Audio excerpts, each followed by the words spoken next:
आगे बढ़ेंगे और खबर शामिल कर लेंगे टोबा टैक्सिंग से। मियां जहांजेब की रिपोर्ट के मुताबिक जहां पर चोरी और डकैती की वारदातों का सिलसिला थम न सका, ये सब टोबा टैक्सिंग पुलिस पर सवालिया निशान है। थाना चटियाना की हदूद में चोरी डकैती की बढ़ती हुई नॉन स्टॉप वारदातें टोबा टैक्सिंग पुलिस की कारकर्दगी पर सवालिया निशान हैं। इन ख्यालात का इजहार मियां वकील अहमद अमीर Jamaat Islami zone Toba taxing ने 403 बड़ी सादा अराइया में डकैती की वारदात पर शदीद रद्द अमल देते हुए कहा है।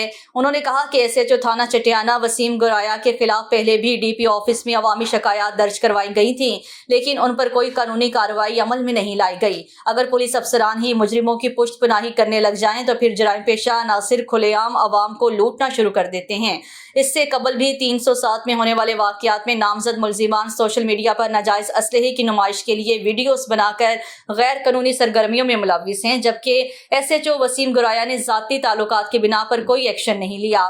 हम आरपीओ साहब से मुतालिबा करते हैं कि अगर किसी भी थाने की हदूद में चोरी डकैती की वारदात हो तो मौजूदा एसएचओ के खिलाफ FIR दर्ज की जाए तो जराइम पेशा नासिर पर काबू पाया जा सकता है।